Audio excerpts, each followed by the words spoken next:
Welcome to the Good, the Bad, and the Sequel Q&A. My name's Doug. So our third annual Scary Sequel Month, it is rolling along and it's picking up steam. We're almost at the end. We're over the halfway hump. But the third movie sequel that we have coming at you is Bride of Re-Animator, which we're going to be reviewing next episode. And that was so much fun. And we had an amazing guest. She's big on Twitter in the horror community. Her name's Shar. You can find her at Shar_. She was such a blast. So make sure you tune in for that. And this week's interview is one of my favorites. We just talked about so much, not only his filmography, way before that, you know, how he grew up, how he got into film, a lot of the social and political issues that were going on during his time growing up in Atlanta, Georgia.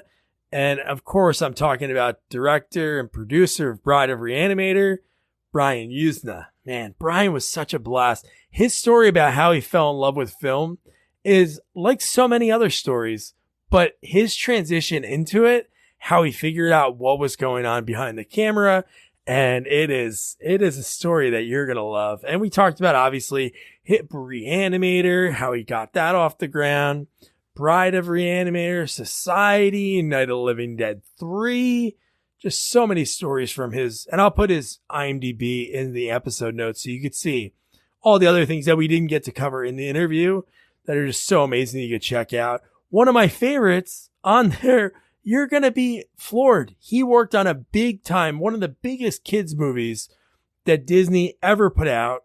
And they're actually making another sequel next year, if that gives you a hint. But yeah, so Brian's great. Before I start the interview, please, if you haven't already, subscribe wherever you're listening. Also, follow us on all social media at Sequels Only, whether it be Twitter, Instagram, Facebook. We're on it all.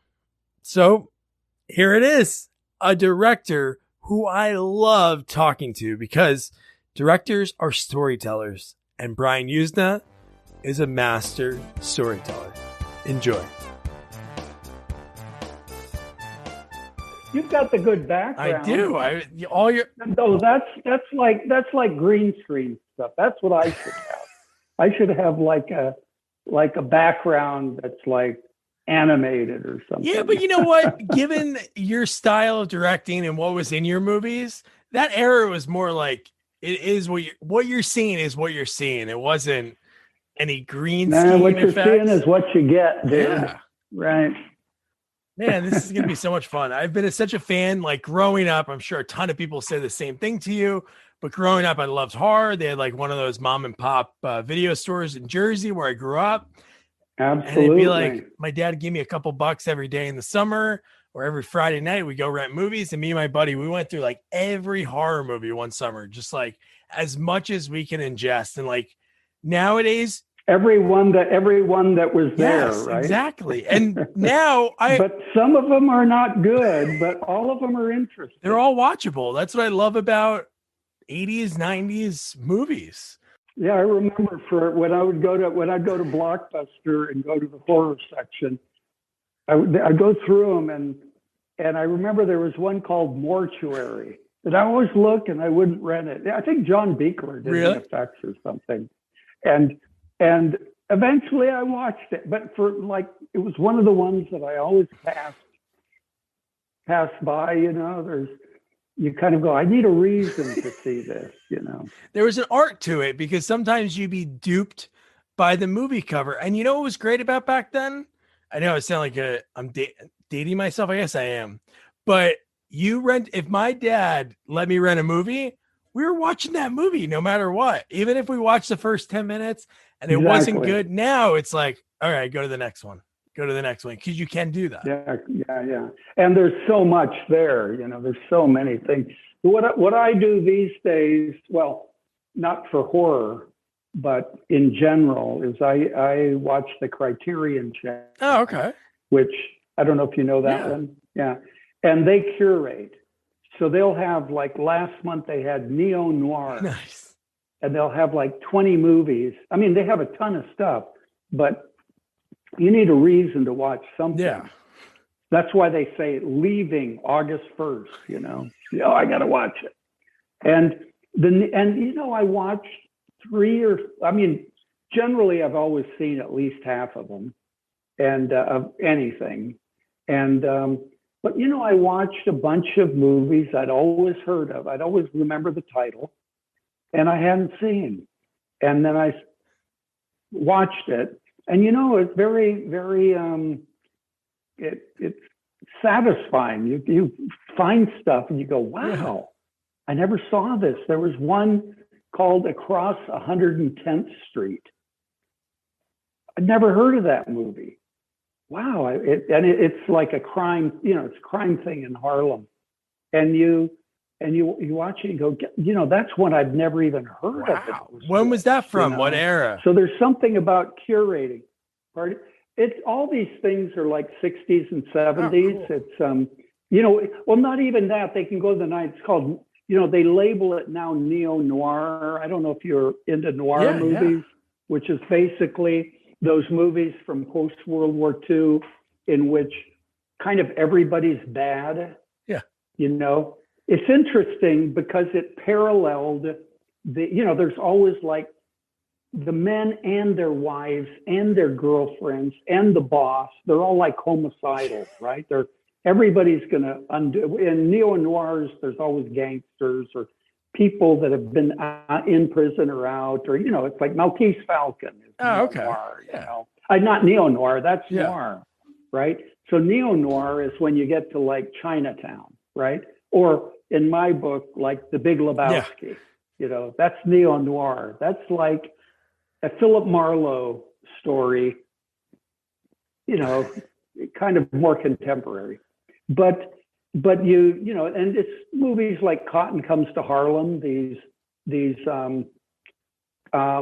kind of, back in the early 70s and late 60s, we had these like blaxploitation movies.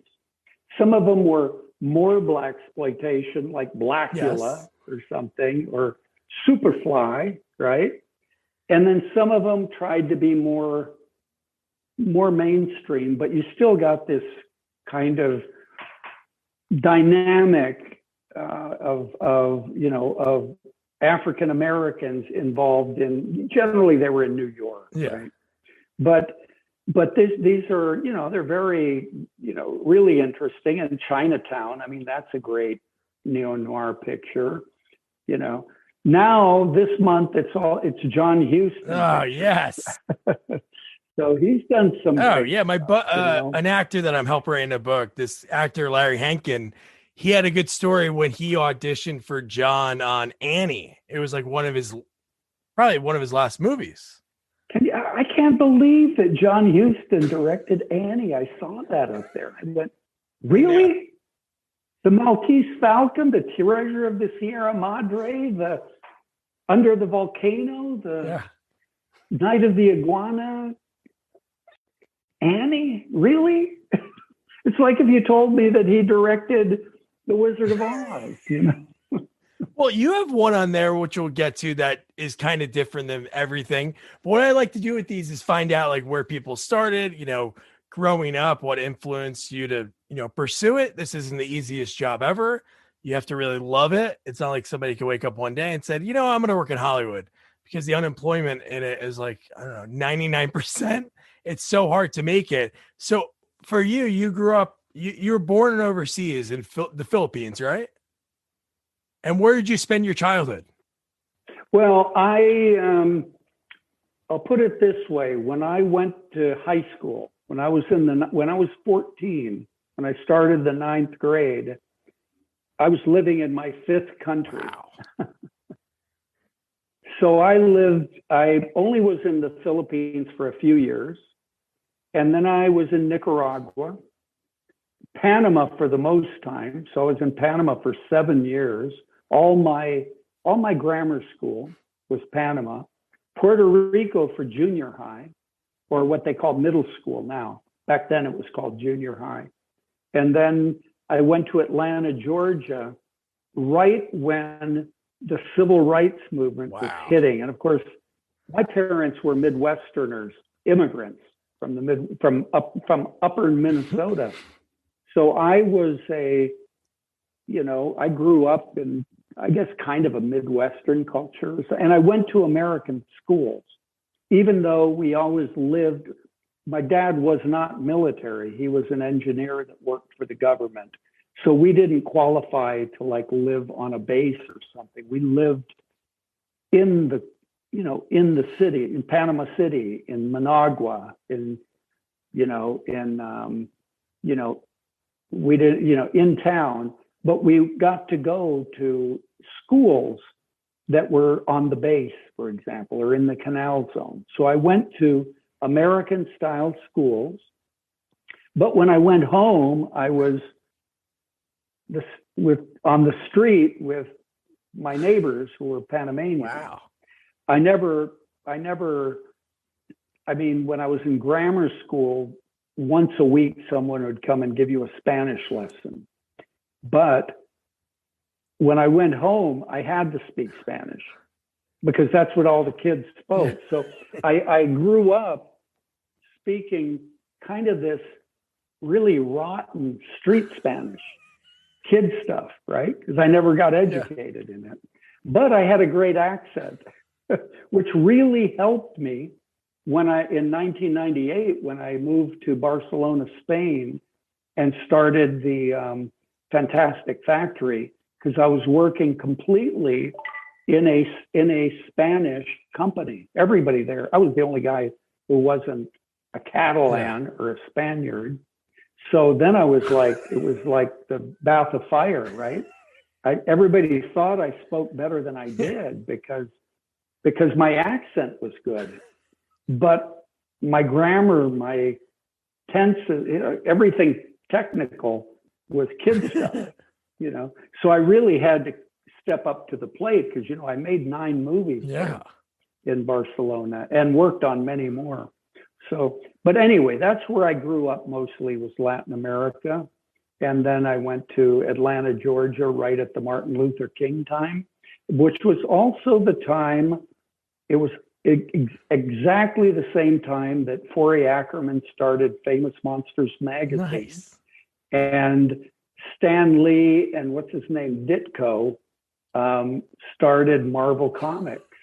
Spider-Man and the Fantastic Four were the first, and I bought all of them, right? For the first couple of years, I bought, every Marvel, every Famous Monsters, that's how I learned kind of to appreciate, I don't know, what was happening, I guess, in LA, because I was way further out than the boonies. I was so far out of it, where I lived, monkeys ran around in the trees. You know what I mean? But I would read these like Famous Monsters, and it would tell you about these 50s horror movies, these Universal horror movies. Of course, I'd never seen. Wow. And that's where I really got, I think in a way, my horror movie education came about a lot because of Forey Ackerman and Famous Monsters. Wow. So what was your first step after that? Like, you love that. Like, a ton of people, like we talked about, like going to the video store, and like so many people like love movies. What was how did you think that, hey, this is how I can work into the business? What was your first step? Well, I like everybody. I mean, these days, everybody has a camera, right? I mean, it's crazy now. But when I was in high school, I shot on a 8mm camera with a friend of mine, and we mostly did effects. We mostly did stuff that would be a special effect. And he kind of knew something about editing. I had no idea. But I was a horror movie fan at that point. From the time I was really young, the first time I saw a horror movie, it really messed me up. I was very young. I used to go to the matinee in Panama on Sundays, and we'd all walk over to the Lux Theater. with all the Panamanians, and for like, I don't know, it was 15 or 20 cents, you would get like a Three Stooges short, Rocket Man RKO serial, some trailers, and then you'd see a movie or two. And it could be anything. They didn't tell you what it was. Wow. And one time I saw The Creature with the Atom Brain, which is not a great movie. It's a zombie, it's a Living Dead movie. And it scared the hell out of me. I think I was 5 or 6 years old and I couldn't sleep. And the thing about horror is it gives you the feeling of horror is visceral. It's kind of like it's a physical goosebumps inside, and it's like, and I always say that if something's scary, it's kind of a thriller. Yeah. Right? It's scary. Somebody's chasing around you. They're going to get you, But if you add fluid, blood or goop or pus, it's horror, right? If you add metal, then it's sci-fi. Yeah. But the feeling of horror is kind of a skin crawling feeling. And I don't know why it attracted me, because I just became, then I saw like the Seventh Voyage of Sinbad, the Ray Harryhausen stuff, which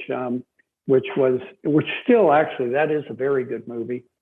And it had a scene in it with where this woman is put into an urn with a snake, and the magician breaks the urn, and she's a snake woman, which was very disturbing to me, almost more disturbing than the skeleton with the sword for my nightmares, because it had a sexual component. And really, horror generally is basically sex and death. Yeah. And that's, I think, why adolescents really like it. Almost every adolescent connects with horror movies. Once you get into your 20s or late teens and 20s, you're not that interested. And certainly later, horror is like not paying your mortgage or something. But some people, like me, are horror fans their whole life. Of course, I made it my business. But I think even if I had never gone into it and never made it my business, I would still be a fan. I would still have an interest in it. And I'm not sure why that is, why some people are more inclined or not. I mean, when I was in even grammar school, I was reading tons of fairy tales and fantasy things and ghost stories. And, I would, when I go camping on my Boy Scout thing and they'd tell a ghost story, you couldn't go back to your tent because you're too scared, And the first comics I ever bought were horror comics. Even when I was like 6 years old and I'd get a dime, I'd buy a comic and it'd be a horror comic. And it was like circling back to the film noir, in the EC horror comics, like Tales from the Crypt and stuff, everybody was always going to kill everybody else. The wife was always unfaithful. She's going to kill the husband. The husband's going to kill her. And then somebody's coming back to life and somebody's cutting off a head. They're always eating brains. That was EC Comics. I didn't understand the satire of it back then, even though I did learn about satire by reading early Mad magazines, because Mad magazines kind of introduced me this idea of exaggeration that makes a point, And I remember the first Mad magazine I ever saw. I was in like grammar school. Somebody showed it to me, and there was a page that had, back then, there were matchbooks everywhere, right? Every business had a matchbook because people smoked, and that's how there were no lighters. And the matchbooks always had like a promotion. be a plumber. Here, fill out the matchbook and send it in, Wow. and you can get the course for $297 or something. And so matchbooks advertised everything. And so this Mad Magazine page was like matchbooks for like, be a robber, be a bank robber, you know, be a stick-up man. And I read it. I must have been in second or third grade, and I was like, "This, how could they do this? This is terrible, right?" And it took me a little while to realize, no, that's satire. And satire became a big part of my life because I realized that satire, in a way, it's kind of like when you mix two opposing elements, try to keep two opposing ideas in your mind at one time, it becomes satirical. Of course, danger is it can become cynical, and cynicism is not a great place to be. But the idea of satire, and I think that affected me my whole life, because even in all the movies that I've done, generally I have a sense of satire in them without making it forward. Yeah. I don't want it to be, but there's a sense that if you exaggerate things and put them together in a kind of illogical way, or logical but illogical, there's sometimes a greater truth to be found. Yeah. In a way, you get a better understanding, because things really don't kind of lay out as comfortably or as we'd like. So anyway, I think that was a lot of where my how I approached things. And I also loved like surrealist art, which is basically, or expressionism, that what you're expressing in art is how you feel, not what's real, right? It's not that you're trying to make a depiction of the world. You're trying to make a depiction about how you feel of the world. And I think that's what a lot of film noir did, with all the shadows and it gives you a feeling for this kind of idea that post World War II, the US was the good guys. We were the kings of the world. The Germans were terrible. The Japanese were terrible. The fascists were terrible. The communists are terrible, but Americans are good. But in film noir, you would see people getting out of prison, people just screwing each other, people being homicidal. And in a way, it probably reflected a real reality, which is that a lot of people are not living on the straight and narrow. Sometimes because circumstances force them to, like Les Miserables or something. It forces them to make a crime to just support themselves. Yeah. And then there's other people who are just somehow bad. Yeah. I don't know. They just decide that they're going to be bad guys. You probably met them when you were even in junior high. There's some kids, they just want to be bad kids. Maybe their parents beat them. Maybe they were abused as children, or maybe not. Maybe, who knows where this stuff comes from. But I think that the horror movies for me were very expressionistic. They're not real. They were never, it wasn't about realism. It was, when you look at the like, I would say the horror genre, maybe as we express it, maybe it started with the universal horror movies of the 30s, the Frankenstein, Dracula, Wolfman. And you look at the world of Frankenstein or Bride of Frankenstein, this is some world that is, it doesn't exist anywhere, right? It's like it's like a Disneyland of Gothic, Transylvania or something. But, the James Whale movies, the distortions of the sets. It's almost like the Cabinet of Dr. Caligari or something. And for me, when I really started getting serious about movies, I watched every silent movie I possibly could and read a book along the same way. And I just found that the old silent movies, the Fritz Lang especially, God, Metropolis and the Siegfried, and these 20s, the movies in the 20s, the sets were incredible. They were so distorted, and they really tried to, there was a kind of a storytelling that was really cinematic. And I think that the best horror movies kind of bend our idea of reality that way. And for me, they should always be thrillingly entertaining. Even if it's something quite realistic, as like Rosemary's Baby, right? Which is really good, but they do show the devil. You do actually see the devil rape somebody, but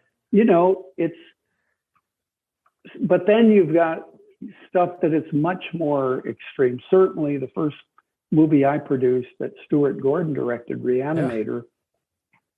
Yeah. Come on, how realistic is that? But it's, in its own way, it is just a great entertainment with its own truths, in a way. Or Evil Dead, which I don't think holds up as well as Re-Animator, but wow, it certainly has sections of the original Evil Dead that are more scary than Re-Animator ever got to, especially when they're down in the basement with the tape recorder. That's Lovecraft. They didn't call it, but wow, that is scary. But then it goes into delirious, crazy comedy with the stop motion and the claymation. That's entertaining. That's horror. That's the fun. For me, that's what I love about horror. I'm not so big on like a, horror that is like, let's depict torture. I know. Yeah. As detailedly as we can. I see horror more like a theme park ride. It's more like you're getting a vertiginous thrill, but you're safe. You're just in a movie theater or just at home with your projector. Yeah, no, I agree with you. I think like you're talking about like the evoking emotions, like the first horror movie that I saw was like around the same age. I was like 5 or 6 and I saw Nightmare on Elm Street, and I saw that and I was so freaked out. I couldn't sleep and I was really that scared. And you saw your first horror movie is a lot better than what I saw. Nightmare on Elm Street is really good. I saw it when I was already in the movie business, and I saw it at a film market in Milan, Italy. And when I saw that movie, I went, wow, that's a horror movie. That is a great movie. And it is as macabre. The scene when he's in the alley and his arm stretches, and it's just a mechanical effect. It's not sophisticated. Oh my God, that's horror. Oh, and the fact that they thought Wes when they did it, everybody was like, it looks so silly, but when they watched it back, like how great that looks. But I think you're right. Like when it comes to evoking the emotion, like if I watch like the ones like a torture movie, it's like I'm trying to gross you out by showing you these things that are going to make you kind of squeamish. I want the ones like the fear. Like I set up my projector in my yard at night, and we live kind of in the country of Jersey, like the border of PA. So I want to watch a movie that like while I'm watching, like I watched American Werewolf in London a couple weeks ago. I've seen it a million times, but still being outside in the dark, just the whole circling when the wolf is circling both of them. I just want to have that fear, not from the gore part of it, everything that leads up to that. Want to shop Walmart Black Friday deals first? Walmart Plus members get early access to our hottest deals. Join now and get 50% off a 1-year annual membership. Shop Black Friday deals first with Walmart Plus. See terms at walmartplus.com. Yeah, well, the gore also can, I mean, the gore can be fun. Oh, too. no, it can. Yeah. It's just, I think the thing that I have, I don't know, there's sort of I don't know. You know, I was actually never a big fan of the slasher movies, although one of the biggest events in my life when I was in junior high, when I first moved to Puerto Rico, I was probably 11 years old. We lived in an apartment before we got a house to live in. And my mother took me to Psycho, which had just come out. Wow. And Psycho, back then, and it's impossible for people today to understand that when I was growing up, when you went to the movies, you didn't necessarily go when it started. You just went to the movies and you waited until you'd seen everything, right? So you didn't necessarily have to go when it started because nobody kicked you out of the theater. They didn't light up the theater and move everybody out and pick up all the popcorn and lower the lights and bring in the new crowd. They didn't do it that way. You just could go in. Wow. And you tried to go in when it started, but if you didn't, you could wait until you say, this is where I came in. I think there's a saying of that maybe people don't use anymore that you can use kind of in conversationally, where you go, hey, this is where I came in. I'm out of here, right? That was based, and that was much more prevalent before I was born, when there was no television and people went to the movies to see newsreels, right? You went to the movies, it was like going to watch TV with your community, right? And so you watch the newsreel, the serial, the travelogue, the whatever, the previews, a movie, maybe another movie, and then they do it again. And trailers were called trailers because they came after the movie. They didn't come before it. Like after the movie was over, they would show you what's coming tomorrow. Because most theaters used to show a different movie every day, except Friday, Saturday, Sunday, they would show the same double feature, say. So in Psycho, when it came out, they had this new policy, which was nobody's let in after the movie starts. Well, today that would be like cares, right? But it was like don't give away the ending, because of course the trick in Psycho is Norman is his mother, and I'm sure for sophisticated adults they kind of figured that out. But man, for an 11-year-old kid, it was a shock to me, It was shocking. I'd never seen a toilet on screen. Psycho's the first Hollywood movie that showed a toilet. Really? I didn't know that. Remember when she gets killed in the bathroom, in the shower, he flushes everything down. They never showed toilets. Wow. I mean, it's hard for people today to imagine what things were like. So, but that's also the problem with watching any movie outside of its era. It's very difficult to watch movies from the 20s, 30s, 40s. Jesus Christ. When I watched Frankenstein, it was in the 60s on TV, right? And so Frankenstein was made in the 30s. What does that mean? It was 30 years old. 30 years ago, we were making Re-Animator. It's like Frankenstein. Or more than that. It's 40 years ago. What am I talking about? Well, it's 30, what, 6? 30 years ago was Return of the Living Dead. Yeah, 30 years ago, Return of the Living, and then or Return of the Living Dead 3. Yeah, 93. Yeah. The original Return of the Living Dead was with Re-Animator, which I think Return of the Living Dead, Re-Animator, and Evil Dead all came out sort of in that same period. And they were, I think they were the movies of that era, or for horror movies, for horror, because Return of the Living Dead, come on. That's that's Dan O'Bannon's the guy that showed everybody how to make an EC comic, how to make a horror comic from the 50s on screen. Before that, it was like Creepshow. Oh, we'll make it a comic because we'll show comic frames. We'll make like these, primary colors, and everything's got to be a spare, empty frame because that's the way the comic books, except for Marvel, used to look. But Dan O'Bannon said, no, you know what EC Comics is about? Eating brains. It's zombies. It's fleshy. Without Return of the Living Dead, there'd be no Tales from the Crypt. Joel Silver didn't invent that. He just took it from Dan O'Bannon. So, Brian, how did you get to? So you're talking about you and your buddy with your camera that you had, your 8mm. So how many years after that was when I think did you have a Bolex camera? Is that what you shot self-portrait in brains? Bolex. A Bolex, okay. Yeah. Well, I never thought that when I went to college, I studied religion and art. And I didn't know what I was going to do. And plus, I went to college in 1967, which was probably the worst time to ever go to college, right?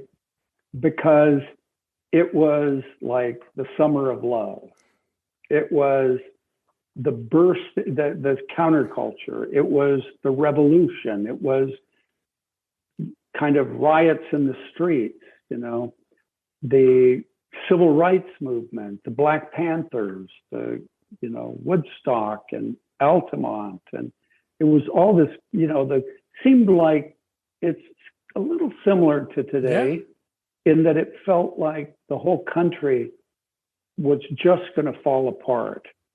The difference then was there was a generation, they used to call it the generation gap, because they were sending all the 18-year-olds to Vietnam, and a bunch of them were getting killed. And there was a whole, I guess what they called the me generation, which I guess now you call it the baby boomers. But it was like after World War II, everybody had a bunch of kids. And things were good in this country in the sense, besides McCarthyism and the whole jingoistic right wing, everybody was doing good, at least there was a lot of opportunity. So you could be a plumber, you could have your house. Today, you're a plumber, you can't even afford an apartment. Things, of course, now are quite out of balance. In the 50s, there was a lot of opportunity and people indulged their kids. And I was one of those kids, although I was one of 6 kids, so it's not like my dad made that much money as an engineer, but life was okay. You could go to college. You could live in a split level house, in Atlanta, Georgia. But the problem was but what was happening in California was LSD, rock and roll, free sex, free love. I'm sorry, it was free love, not free sex. Although, as one good friend of mine on a commune once said, because he was kind of a portly fellow, he said, he says, it's free love for everybody but us fat guys. Which I think everybody can relate to, right? Yeah. It's everything ends up being the same. But they, back then, man, Timothy Leary was saying, turn on, tune in, and drop out. Well, turn on meant take drugs, take LSD, tune in, and then get out of society because the revolution is coming. Well, unfortunately, I bought into that. So I ended up just turning on, tuning in, dropping out, and didn't prepare for kind of a life because I was too busy being an artist and being searching for my soul or whatever, you know, hitchhiking across the country. Wow. And trying to break loose, you know, trying to be free and all this kind of stuff. And then, of course, the revolution never happened. That was the big disappointment. And all of a sudden, you actually had to make a living still. And so then I started like being a carpenter, because where I ended up living in North Carolina, because my brother went to Duke University. I had gone to school in Kalamazoo, Michigan. And then I went down and I visited my brother at Duke, even when I was in high school in Durham, North Carolina. And so finally, I ended up going down there and ended up living in the country, because at that time, or at least where my antenna were going, was you got to go back to the land, you know. Of course, I'm being very kind of satirical here, or at least I'm looking at myself in a very kind of askance. Yeah. But I went and rented a house out in the country that didn't even have a bathroom, you know. It had a sink, but you had to go in the field. You had to make yourself a little a outhouse to go to the bathroom, you know. But it was on the same dirt road as a commune, a political commune. And so then that was my neighborhood. And then there was a bunch of communes around there. And so you lived in this totally fantasy world of like the revolution's coming and let's just raise goats and take a lot of drugs and, you know, play music. And so it was like in no way preparing for life at all. But on the other hand, I had, when I started realizing I had to make a living, one of the things I was always into was art. And so I started getting back into that. And I actually had an art supply store, and I sold art supplies to the school. I also worked as a carpenter, and then started making, like I'd go in with friends and we'd build a spec house. Oh, nice. And that. So I just started, however I could make any money, right? I would do it. I even had an interest in a beer joint, a bar in the college town, you know, where you bring in bands and you're basically selling beer, and sandwich shop by the dorm, you know. And so I had arts I would have a exhibition, and some people would buy a painting, you know, whatever. But with that art kind of I was always into art, you know, drawing and that stuff.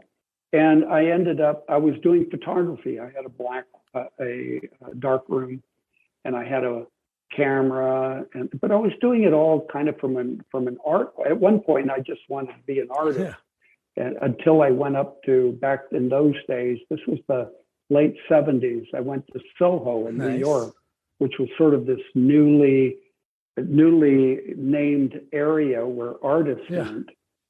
And I was just so turned off by the whole scene that I went, man, I don't know, this doesn't work for me. It just seems, what's the value of this, right? Whereas with movies, I thought, somebody pays to go to a movie, that's the value, I get it, you know? I guess I could have looked that way at a piece of art, but I didn't quite see it. But at one point, I ended up with a Bolex camera, a 16 millimeter wind-up Bolex that had 3 lenses on it. Well, a wind-up Bolex means there's no battery in it. You wind up the spring, and it'll run 100 feet of film. There's 3 lenses in the front, so you don't have to bring in a lens. And it's 100 feet of film. It's like about a minute or two. And I decided I had gotten a VCR. The reason that the Bolexes were available was because video cameras had just become portable. And all the news channels used to shoot on 16 millimeter Bolexes when they'd run out to the streets to see the accident or whatever. And of course, they'd have to have sound separate. It didn't, of course, record sound. Well, once video cameras came in, there was no, it was like, get rid of these Bolexes. We don't have to go to the lab, right? So they were dumping them. So you could pick one up for nothing.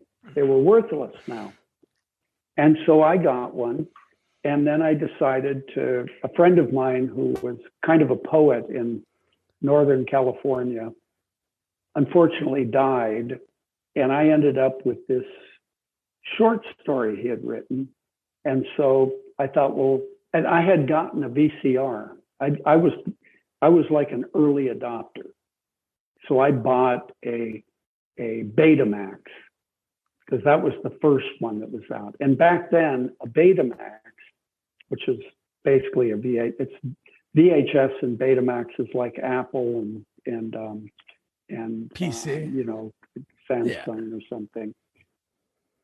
The better Betamax is always the best system of videotape or of quarter-inch videotape, but of course they licensed VHS to everybody. Sony invented both. But because they let anybody take VHS, they kept Betamax. Well, VHS outstripped it. Just like Apple is like Beta, in some ways better, but Android, anybody can write for it. You can do anything with Android. You can start your own Android machine, your computer. But Apple, they've got to sell their own. That's kind of the way Sony was with Beta, and they ended up losing out. But it is a better system. But I remember trying to buy a tape for it, and you couldn't find any.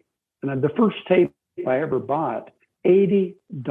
I'm talking about the late 70s. So imagine what that's worth now. For all they had was porno. And it was a porno movie, but it was back in the 70s after Deep Throat, there was this idea that porno was going to be mainstream. And I know it's hard for people to imagine today because they have a different idea of what porno is or explicit sex in the movie. But they were trying to make real movies that had explicit penetrative sex, right? And so I remember the first one I bought was, I think it was called The Opening of Misty Beethoven. So this is a big budget porno movie with very explicit sex in it. Cost me $80. And I took it home and I got all my friends to come and we watched. It was like, look what I can put on my TV. Of course, the TVs were like 19 inch. It's not like you had these 5-foot televisions, But anyway, this was, and when I got that Betamax, I then figured out that you could buy a blank tape for $20, which is a lot of money back then, which would give you 90 minutes of blank tape. And then you could record off the air because all television back then, it wasn't cable. You just had a antenna outside, right? And at that time, I actually lived in a tobacco barn with my soon-to-be wife at that time. And I strictly remember that when it was Christmas, and she was from North Carolina, and she went to see her family. And that was the first Christmas I ever spent totally alone, right? I didn't see anybody in that tobacco barn, renovated tobacco barn. It was quite comfortable. And I recorded 2 movies on my Betamax. And one of them was The Killing by Stanley Kubrick. and the other was The Spiral Staircase, Dorothy Malone. It was a thriller. And I watched those things, and I could stop it and back it up and watch. And for the first time, I could see that, oh, this is a shot and this is a shot. And because I used to go to the movies, I thought the actors invented their own lines. I didn't know how movies were made, right? I had no idea. You didn't know, you don't know how it's done. And all of a sudden you can see how it's pieced together. And that's when I wrote, Self-Portrait and Brains, based on the short story that my friend Jeffrey Miller had written. And I thought, I'm going to make a movie. That's what I'll do, And so that led to eventually, coming out to LA, because I couldn't really do much back there. I made a very bad movie, a very bad short movie. I thought it was wonderful. I put an ad in the local paper for someone to help me make it. And a guy who graduated from the university, Chapel Hill, said he had just graduated from, at that time, it was the Department of Radio, Television, and Motion Pictures. Because back then there weren't a lot of film schools. There was at USC, NYU, UCLA, Columbia maybe. But other than that, it was mostly radio and television and motion pictures would be a department. Of course, now everybody wants to be it's all film departments because, universities are in the business of serving their customers. And all the customers want to be directors. Everybody wants to be a director now. And so they're selling it to them, even though it's like probably the worst investment of money you could make, which is to go study being a director.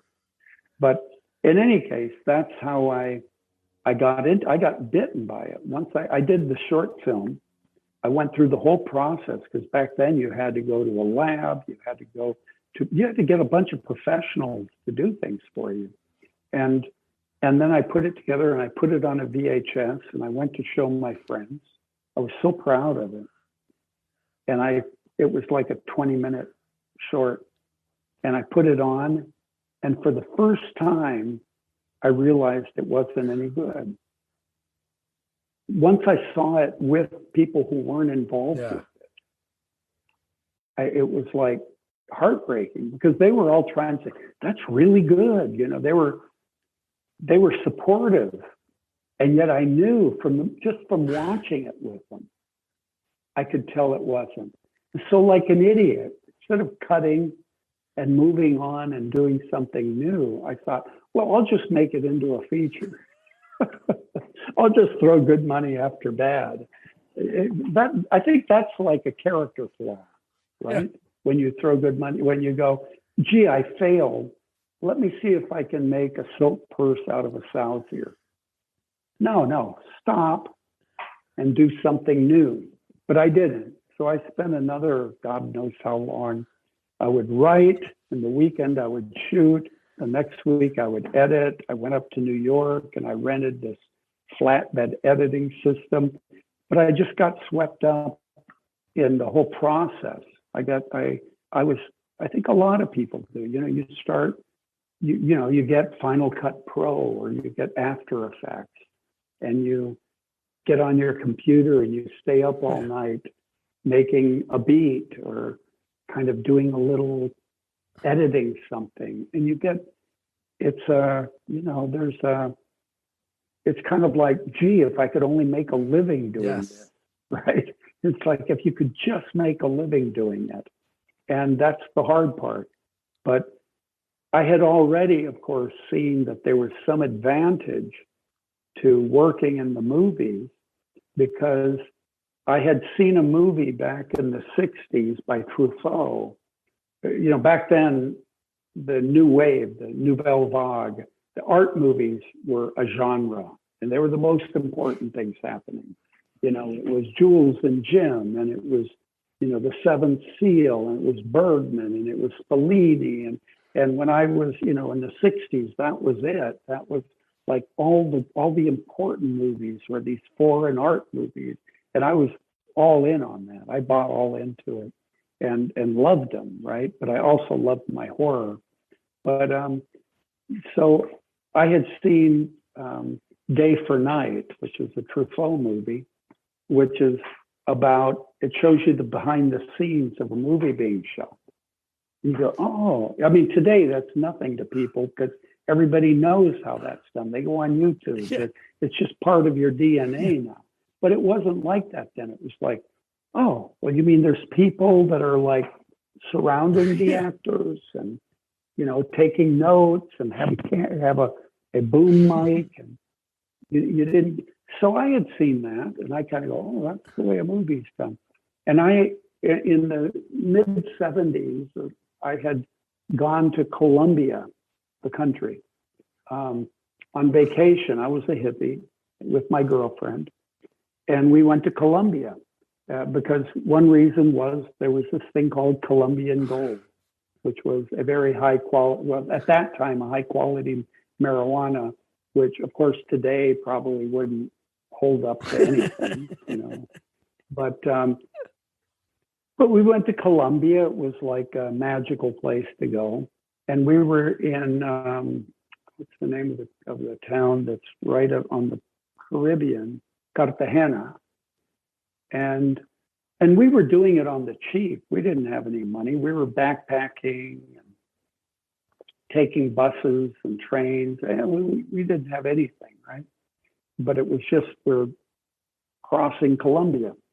And we were leaving Cartagena going to a town called Santa Marta, which is right on the border with Venezuela. And it's on the beach. It's supposed to be a very nice town. And we were taking a bus with a bunch of Colombians, you know. And as we were going out of town, they were shooting a movie. It was a big movie, a big American movie. And I could tell from what I knew, hey, they're shooting a movie there. You know, that's a movie shoot. And when we got to Santa Marta, we went to what they call a pensione, which is you get a room with a breakfast, you know. And our room was so cheap, we didn't even have a window, right? And we went out to eat, and we went into a restaurant, open air, across from the beach, and the beach was right there. And we're eating, and all of a sudden, a couple of brand new Jeeps screech up, and these beautiful people spill out. They've got sunglasses at night. The girls are gorgeous. They're all like, they push tables together, and they're having, you know, bubbly and just having a great time. And I'm sitting there with my girl, and I'm looking, I think, I'm on vacation. They're at work. They're the movie guys, and they're having a better time than I am. And I thought, I don't know, maybe the movies is a good business. If you can have a better time than other people have on vacation when you're working, you know. So that was certainly in the back of my mind when I decided to give a go at movies. And honestly, when I came out to LA, my big goal was, hey, I didn't know anything about the business except what I got in the magazines. And I thought, maybe if I could make a living making movies. I didn't think at all in terms of the quality or any artistic percent, none of that. It was just, I liked doing that. I liked writing and shooting and editing. And I didn't edit, my editor edited, you know? It's not like I wanted. Today, everybody wants to do everything, which is it's just really a sort of this uncomfortable event that has happened because of Bob Dylan. You know, back in the 50s, they had this big folk revival, and everybody was all the beatniks started doing folk music, And the idea was you would sing traditional songs. And a singer back then, Frank Sinatra, Elvis Presley, you name it, Loretta Lynn, Tammy Wynette, nobody expected them to write their songs. They're not songwriters. The Crystals didn't write their songs. The Ronettes didn't write their songs. They sang them, they performed them. But Bob Dylan came along and he started writing his own songs, and he became the singer-songwriter. And that became the great artistic thing. So now, of course, everybody who's a singer, who's a performer, has to write their own stuff. Well, big, don't want to give away the secret, but they really don't write their songs any more than they did in the 60s. It's just that it's like all the directors you see that have written their scripts, you can put your name on it, and you adapt it. Every director, every singer is going to mold the song to their own, to how they are going to do it. It's just that they didn't used to have to take credit for it and horn in on the royalties that the writers get, right? And there's a rule in cinema, in the movie business, or at least in the union part of it, that a producer or director has to write at least 50% of a script to get credit, which also means get the money. Anybody else only has to write a third. Why is that?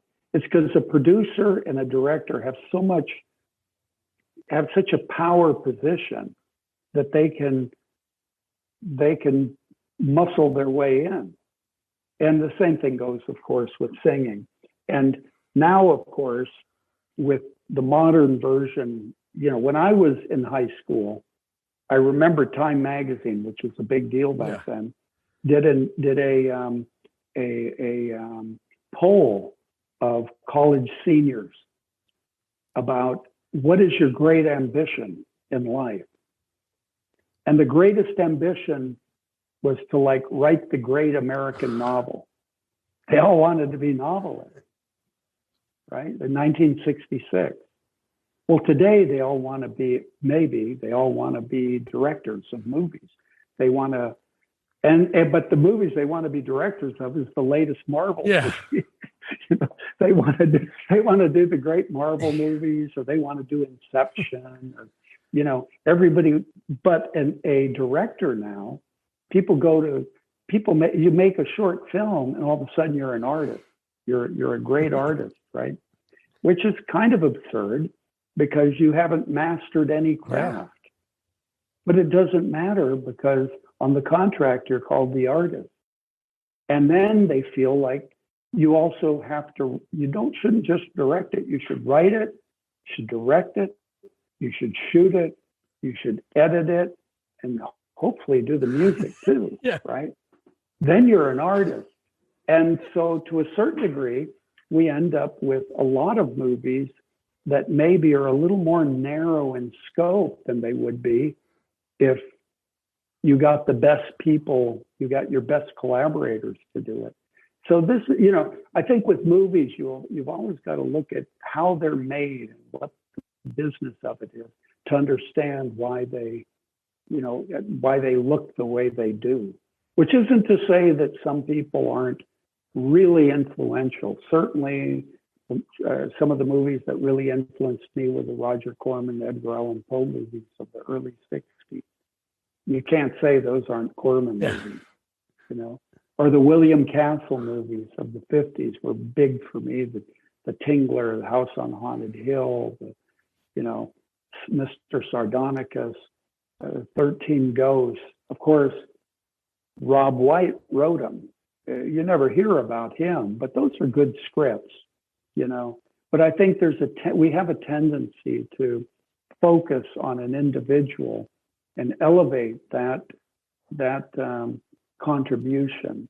And I think it's too bad, not only because it diminishes the contributions of other people, but it tends to kind of egofy everything. Exactly. You know, everything has to be, you've got to have the biggest, you've got to be the guy, you've got to be the artiste. You know? No. So let's talk about some of your movies. Like we've been talking about other people's movies. So like, just obviously like Re-Animator, how did that come about? Because you're a producer on that. How did that movie come about in '85? Well, yeah, I had after I made my, I would call it my student film, Self-Portrait in Brains, which will never see the light of day if I have anything to do with it. Sort of like, I don't know if you've ever seen Tarantino's first. No. Parts of it are on YouTube, but he bought that thing up and got rid of it when he did Reservoir Dogs, you know. But and he's pretty good in it, actually. I mean, there is something good about it. I mean, you can't diminish his contribution to modern movies.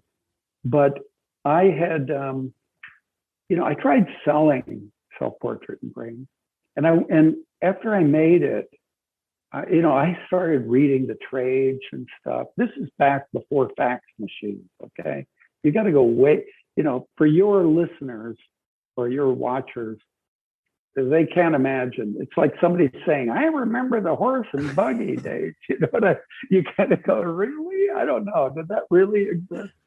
Well, yeah, it did.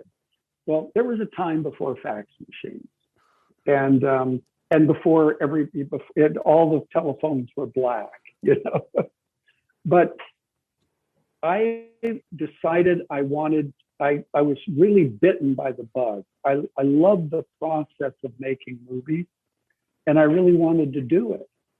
And so I thought, well, I need a good property. And I mean, this is kind of a digression, but I love the Zap comics, the underground comics of the late 60s and early 70s. I don't know if you're familiar with them, but it's like the R. Crumb comics, the Zap, and they were the best stuff happening. And I loved an artist named Kim Deitch. And he did these black and white, very high contrasty kind of drawings, a bit crude, a bit stilted, but really great, weird, satirical, kind of transgressive stuff. And I actually found something I liked of his, and I actually went out to Berkeley to meet him and optioned the comics to make into a movie. I thought, well, that's what I'll do. And he was just breaking up with his girlfriend at that time. And so I said, why don't you come back to North Carolina with me? And you can, I had an art supply store back then. Said, you can stay in my store and we'll do the script. Well, we didn't know what we were doing. And so he came and lived in my store and drew the script. That's how ignorant we were, right? So he did a complete, I can even show it. No, I don't have it. But I've got the script was all done like storyboard. That's awesome. And then I was looking for a director, and I thought, well, I can't do, where I was in North Carolina at that time, you couldn't get people to show up. I'm sure all of your listeners who have tried to make movies, they find out, if you don't pay people, they don't show up. You can't get the damn actor to come the next day, even though you really need them. Nobody will show up. They just don't take it seriously. And so I put an ad in Weekly Variety, just a little ad, like a 1-inch or something. And it said, horror movie director wanted. And I got like hundreds of letters. And so I thought, well, I'm going to LA. They were all in LA. And I went and I went to LA for a few days. I met 6 people a day. All this is done by telephone and letters. And I kept in touch with some of them.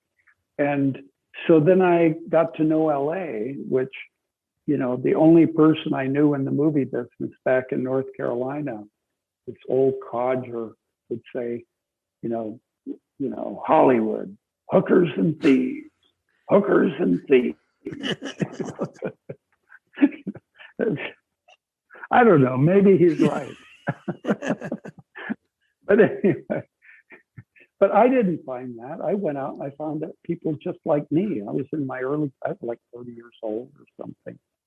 And I thought, wow, everybody that's here is like from all over the world. They just want to make movies. They can't do it where they are. Of course, today you can. It's different now.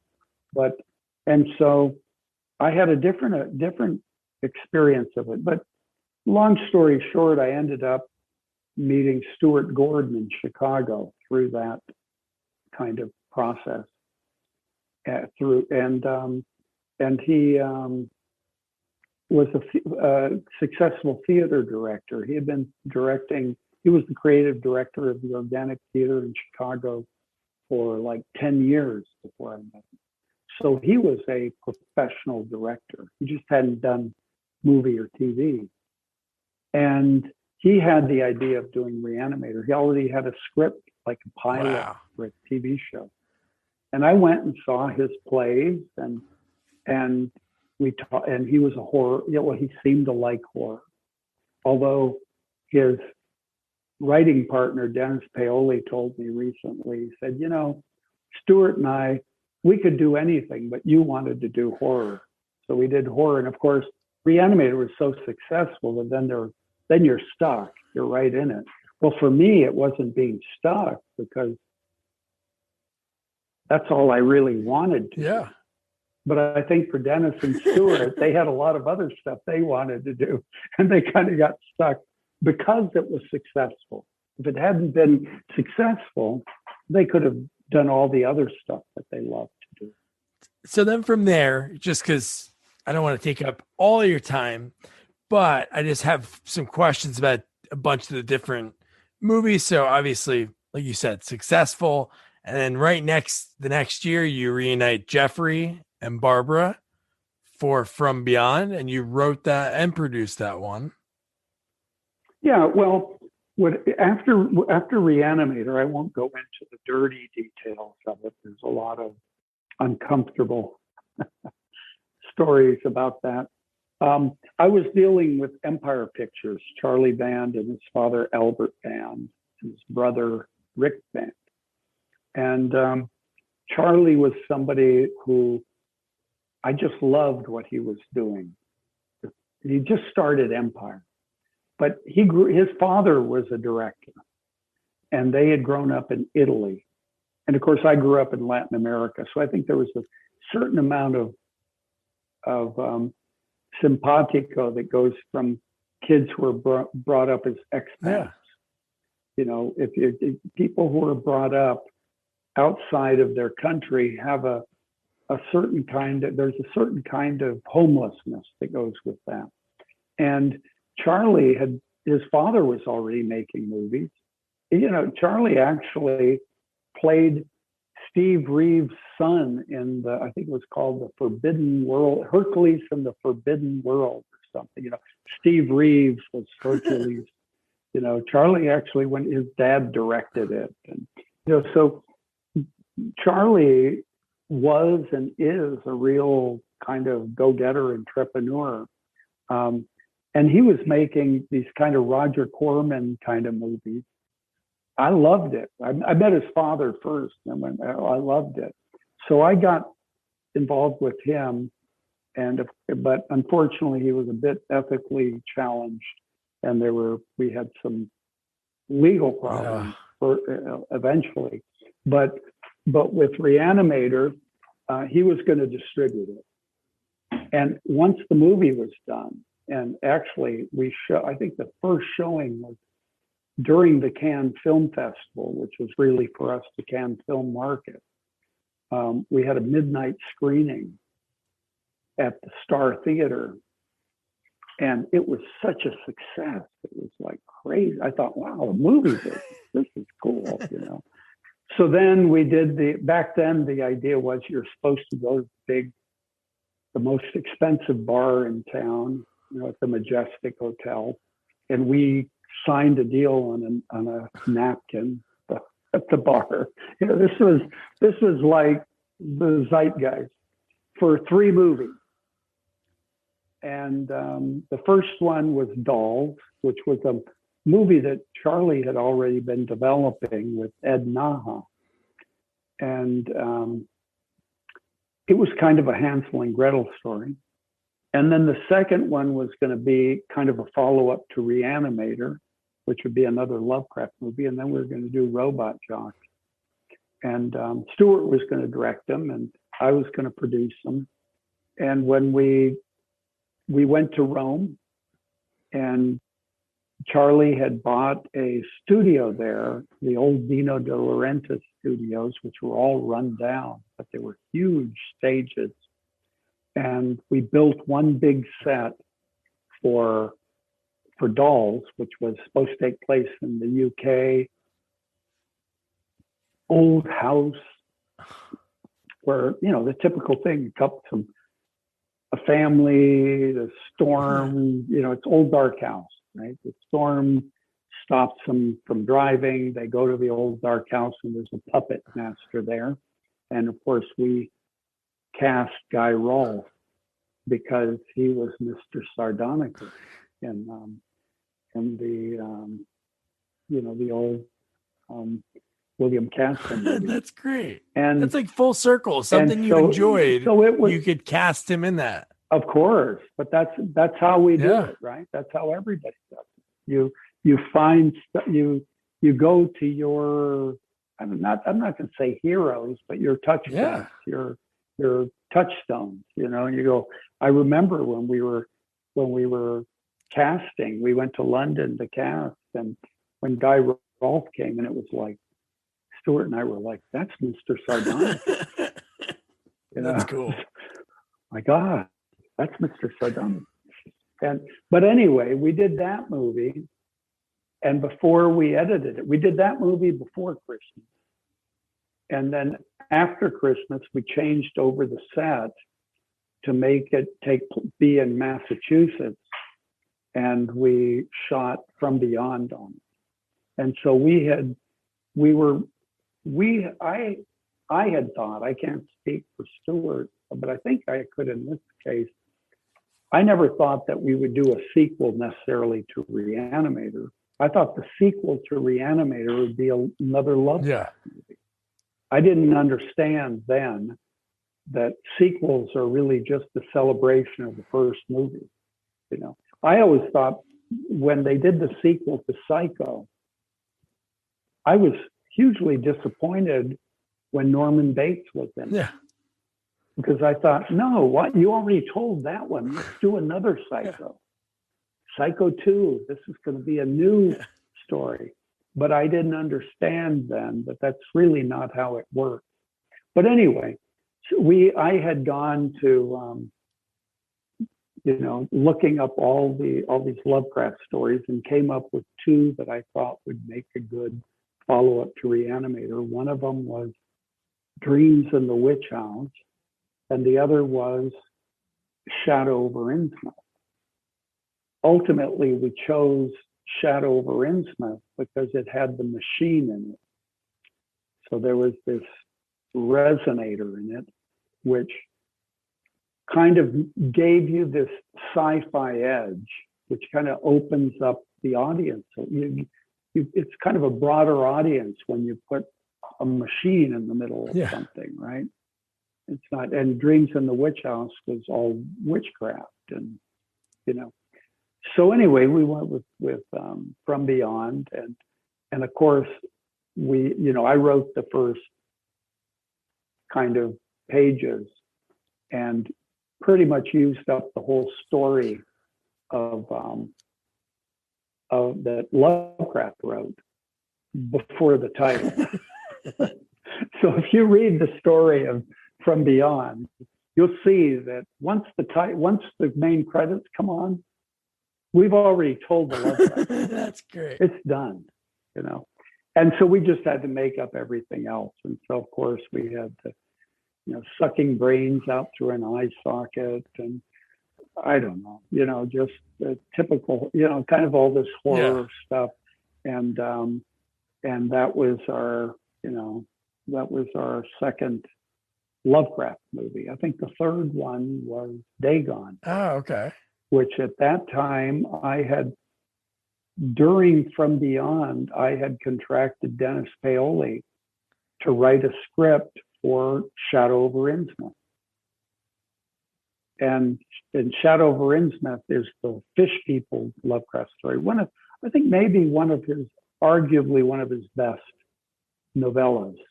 Really holds together. But I didn't like the title because I thought it was too vague. And so there's another short story by Lovecraft called Dagon, which is about the god. It's not even much of a story, but it's really this ancient being, god type being, that is really at the base of Shadow over Innsmouth. And so I called it Dagon because I thought that was a good horror movie name. And I thought Shadow over Innsmouth was a little too artistic or something. But Dagon, we shot in Spain. And I think actually like in 2004 or something. And I think that is actually, I think it's maybe the best, most true adaptation of a Lovecraft story to a movie that there is. I gotta check it out. I try to watch as much as I can.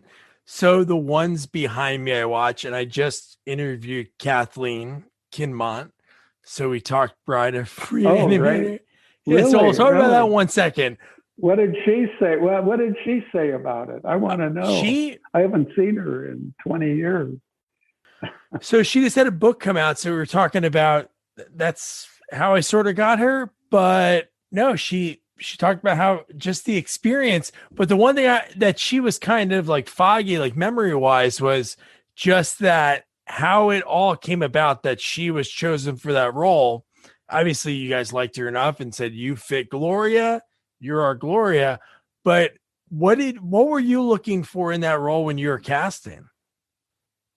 I think it was, well, first of all, she had to be tall. Yes, and she is tall, yeah. Let's be serious. And why? Because there is a lot of Bride of Frankenstein. Oh, yeah. You're putting body parts together. It's probably going to be bigger than normal. But she also had to be able to play the sick, the dying girl. You've got to care for her. There's very little time you get it, but it's real important at the beginning that you feel for her. And I know I think there were 2 or 3 candidates. One was a Black woman that I really thought was kind of interesting. But Kathleen, I think she had the pathos. I think you feel for her. I did. Yeah. I just felt for her. And unfortunately, I think I was not confident enough in that character and maybe it was just being too much influenced by Bride of Frankenstein, that she shows up at the beginning and then in the third act, right? Climax. And when the movie was over, when it was all over, and she's the heart of the movie. I mean, as far as your emotions go, I don't think nobody comes close to how you feel about that character, about her character. I mean, she is, you feel for her at the beginning when she's sick and when she's being rejected by Dan.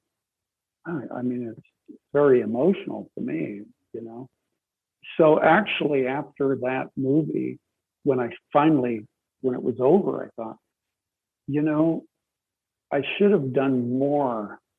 She should have had a bigger part in the movie, because she's the best character of everybody. She's the one that gets my attention. And she just shows up at the beginning and the end. And so that's a little bit why Return of the Living Dead 3, I took that character and made the whole movie. No, but I know what you mean, but I think sometimes it could be like too much. So sometimes it's perfect when you don't see it as much. But the one thing that she told me was just, I think it's so fascinating how much had to be put on her. Like how much. Amazing. That's a full body Yeah. suit except for her face, which is makeup. Yeah. Big time body suit. I mean, this is you don't get much bigger makeup than that.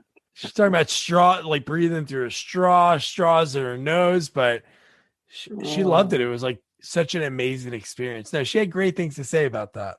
But one thing I have to talk about, because I rewatched this movie that seems like one of those movies I watch like every few years. And it was one of those like video store rentals because the poster just like makes you think like, what is this? Society.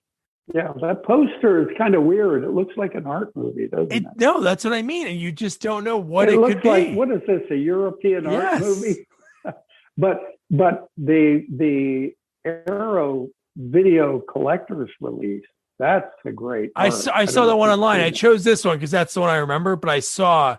No, well, this is the original. Yeah. This is, this was made for the UK. Society, the rights to US and UK were bought by this company called Medusa Entertainment. Perfect name. And they're based in London. And so they took the movie and they did a big push in London, and it was actually a success. They did a lot of promotion. It was a theatrical success. They didn't release it in the US for years.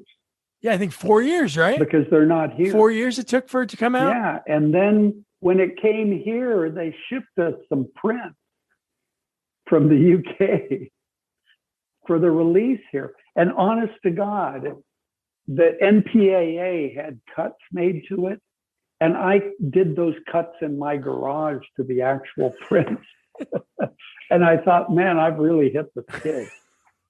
I'm cutting out clips that nobody's going to see because the MPAA said so for this minor release in the US. But that's why, and it was nothing here. Even my friends didn't like it much. Really? And it got terrible reviews and stuff. And I really felt bad about it because I thought that it was going to, I really believed when I was shooting it that it was going to be #1 in the box office. I thought, how could somebody not love this? Well, I love it. Just goes to show how daft we get when we do kind of creative things.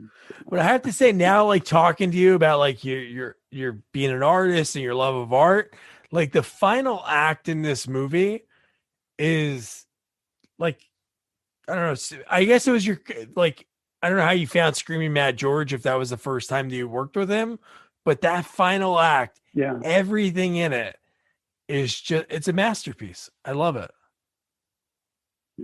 Well, it's odd because the inspiration for that scene, because I've tried to look and see why have I done things the way I have in the movies? Because everything comes from somewhere.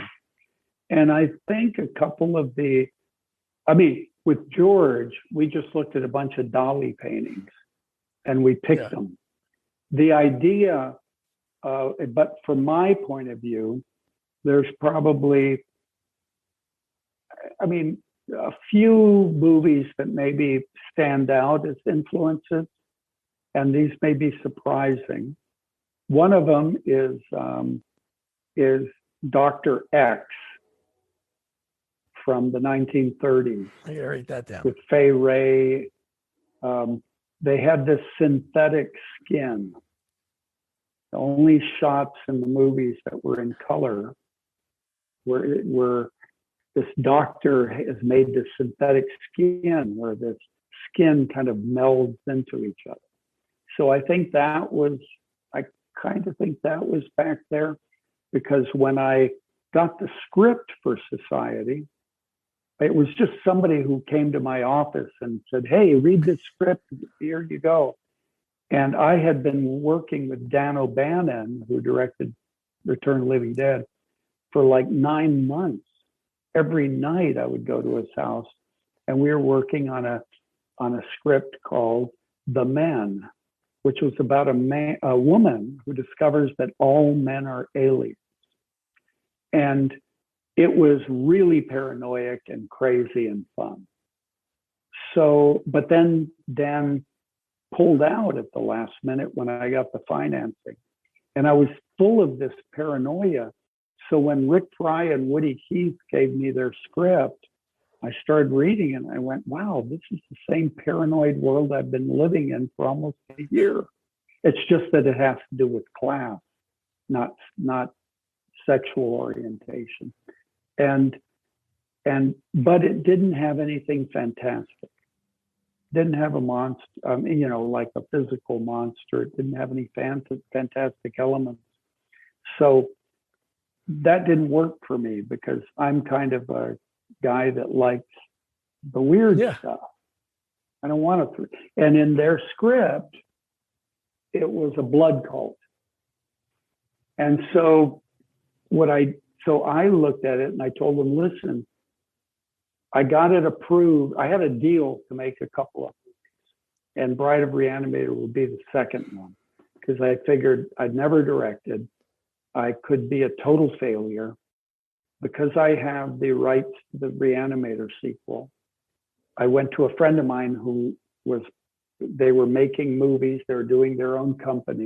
And I said, listen, let's do Re-Animator sequel. I got the rights and it'll be a big boost for your company, but I want to direct, and I want to direct 2 movies because I had a French distributor friend who once told me that, most directors with their first movie, they make 2 movies in one, their first and their last. And I thought,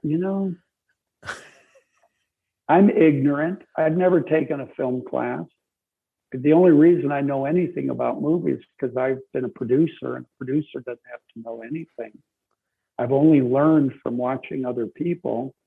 So maybe I make a first movie and it's a disaster and I've made my first and last as a director.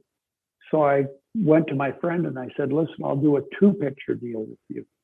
They were financed by Japanese money back then. And I said, I'll do the sequel to Re-Animator, but that'll be the second movie. That's great. So I'll do another one first. So if it's a disaster, I still got another chance. I can learn. I'm like a rat in a maze. I'll only bump my nose so many times. So that was why I had the 2 movies with them. And so when I got the script, I went, wow, I love this, but I want something weird in it. And then the Japanese investors said they wanted me to meet with Screaming Mad George, who's Japanese, because that would help. It would be good for them for selling. There'd be a Japanese element to it. And so I went to meet him. But when I met him, it was like when I met Stuart Gordon. It was like, wow, I get it. We're right into with Stuart, it was horror.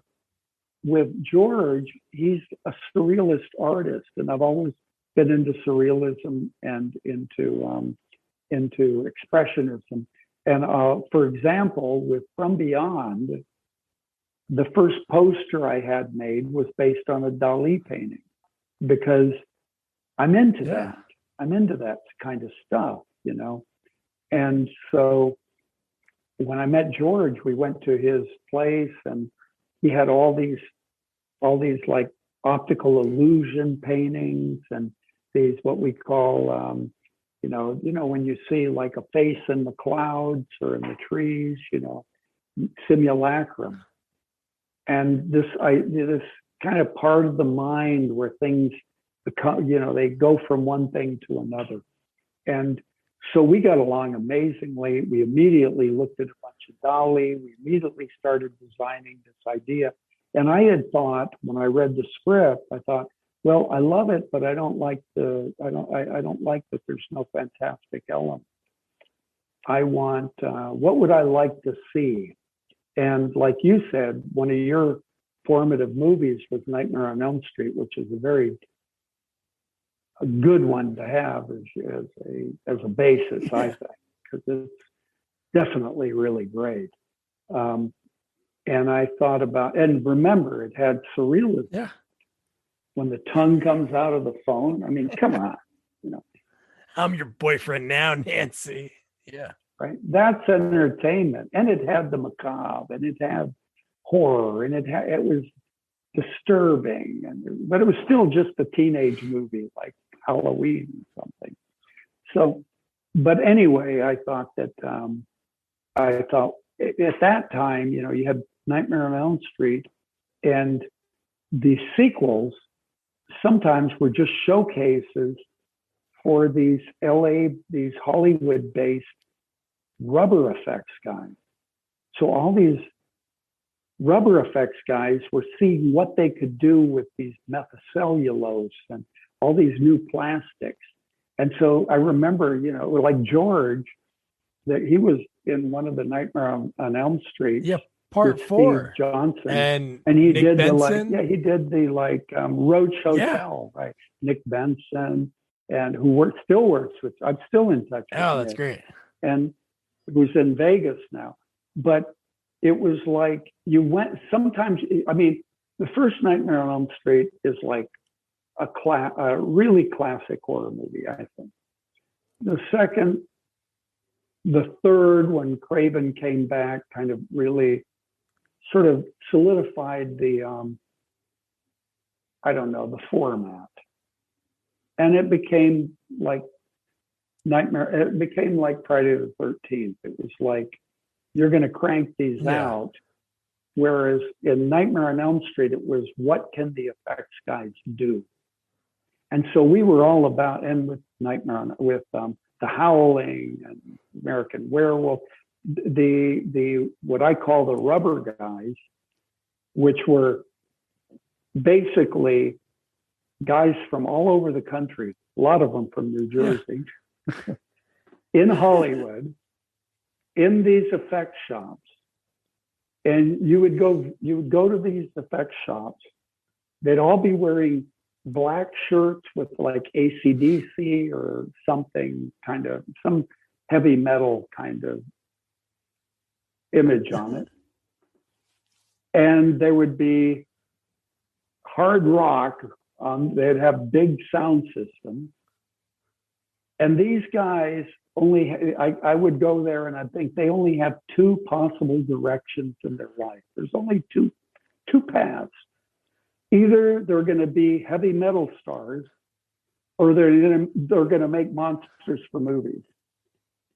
And I'm with the monsters for movies guys. You know, this is, I mean, it was at that time in the 80s.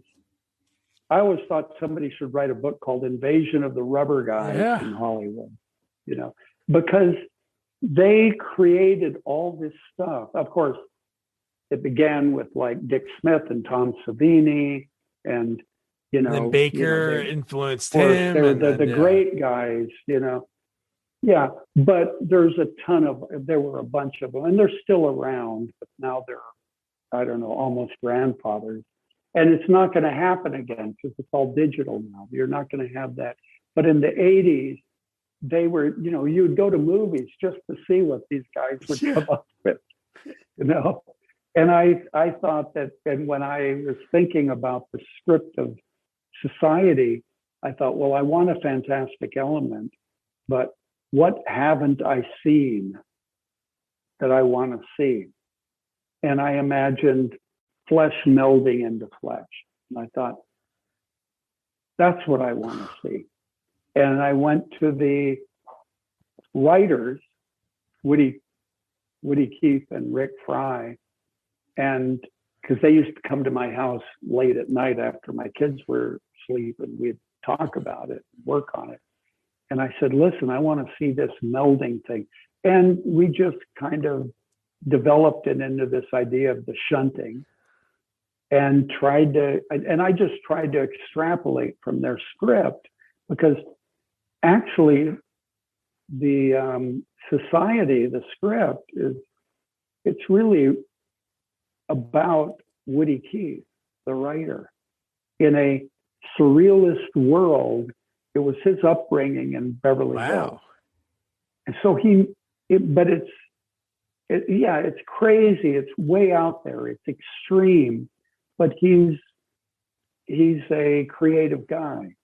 He's a real, out there kind of. He just has a new movie out, by the way. He produced and wrote a movie called Girl Next. Which is outright Girl Next. And it's out, I think it's on streaming right now. And I think he's doing 3 of them. Oh, cool. He lives in Santa Fe now.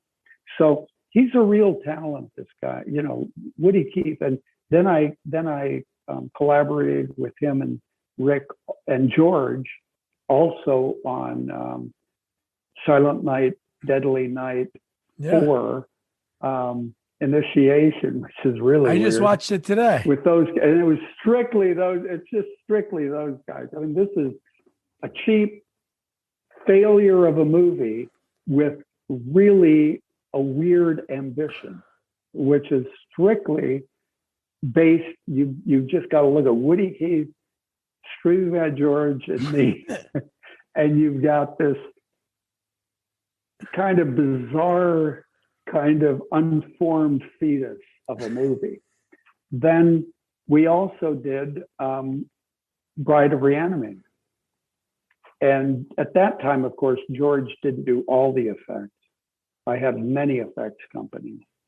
But Woody and Rick and I made the script, So those are the movies that really were part of that collaboration, which has its ups and downs, But I would say that the shunting at the end was about George and myself finding a way to express through Dali-esque imagery this idea of melding. The story, we had to make a narrative out of it. I mean, I'm all about starting with inspiration and then back engineering the narrative, right? So I go for what do you want to see? How can we make that happen? We'll go back until we can make that happen. Woody's script was already about incest and class, I tried to bring it out. I just tried to make it more clear, add scenes that made it much more clear. And so that's, and then the other thing is the ending, the whole shunting ending, I have definitely linked back to, I have this feeling that a movie should end in some huge, crazy kind of, orgiastic event, right? I don't know, you go, why do you want that? Why would you want that? Well, when I was a kid watching, Ray Harryhausen and William Castle and, the Creature with the Atom Brain and all that kind of stuff, I also saw a really big movie at that time, which is called The Ten Commandments. And it was a horror movie to me because they were turning water into blood, a stick into a snake. There was a green mist that went through the town, killing little children. The sea opened up, it was, and then when Moses went up onto Mount Sinai to speak with the burning bush, back down below, all the Israelites started worshiping the golden calf and having this orgy. And now back then in the 50s, they made movies for everybody. So they couldn't show anything explicit like they would now. But the point still got across. And it really affected me. It was so disturbingly sexual. And so I think that's why in a lot of my movies, I keep wanting the ending to be like some weird, disturbing orgy. But I think that's what's great about your movies. Like sometimes movies, like, you know, you have the way a story structure is, you have the climax, and then when it goes down, it's usually really like melodramatic at the end. But there's a few of yours that, man, just like the end of Society, which I love. I saw a really cool photo of you with Mr. Butthead, the Billy's dad. That's Chip. That's Chip Lucia, who I just was in touch with. Oh, really? And I was trying to tell him how famous he is as being the butthead. I said, "You are the butthead." You know, the thing is about the people who made that movie. That movie was a big flop when it came out here, right? It was a real movie in England. It was a success, right? But we wouldn't know that. This is way pre-internet days. You don't know what's going on overseas. I had somebody in Italy send me their dissertation, their university dissertation about Society. They did a whole dissertation on a B movie, right? Amazing. Spain, it was a big movie. France, it was a movie. But in the US, well, I think, I mean, it's a bit crudely directed. I get that. You know, it's a bit, there's cringeworthy places, you know. There's a lot of originality that kind of makes up for it. And in Europe, it's more, in England, it makes sense because they totally get the class thing. When I made this movie, it was the Reagan era. And of course, your listeners don't even know that part of our history. But Ronald Reagan, that era began this idea that they called greed is good. It was the idea that, you know what, if we just give rich people a ton of money, everybody's gonna do better. Trickle down, yeah. Right. They'll figure it out, right? But there was this idea that all you needed to be, that greedy was good, that it was good to be rich. Wall Street, you know, it was like a whole thing.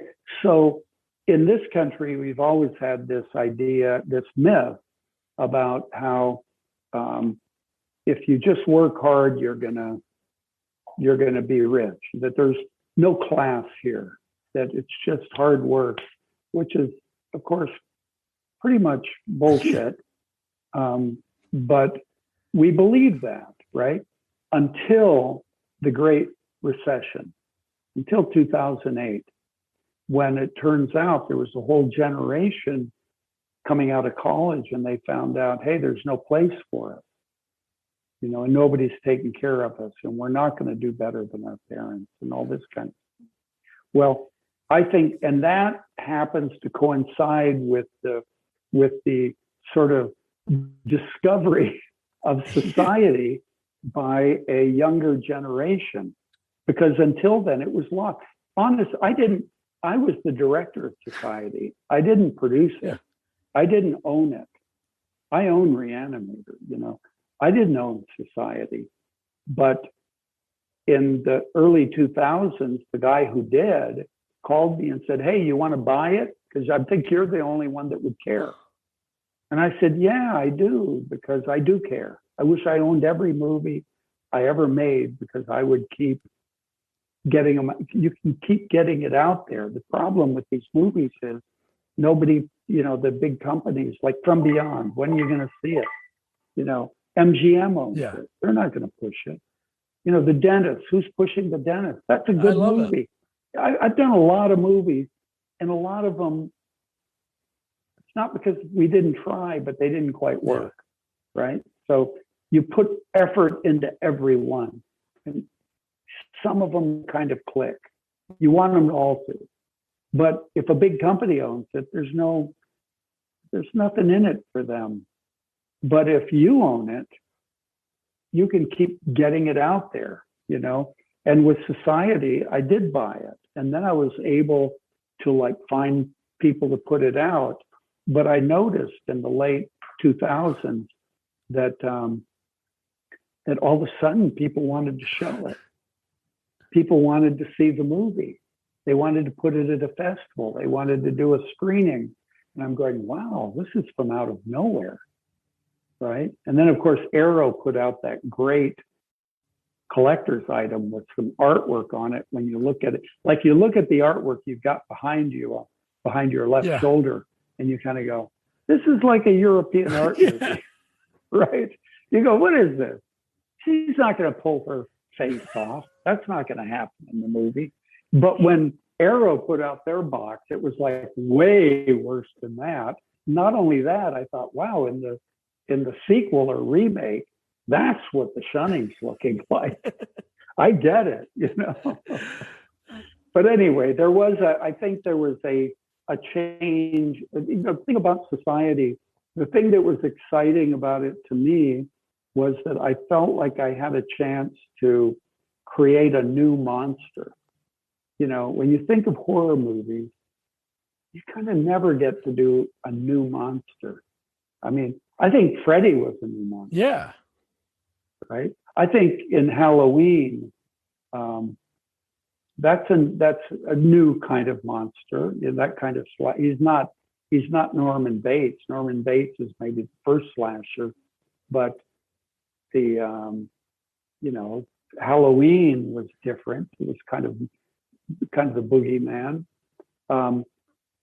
Friday the 13th is basically Halloween with a story behind it, you know. But Freddy, that's kind of a new monster, right? But how you've got vampires, werewolf, living dead, you know, everything's all the Wolfman. It's the same, you know. But the idea that you could do a new monster, that's tough.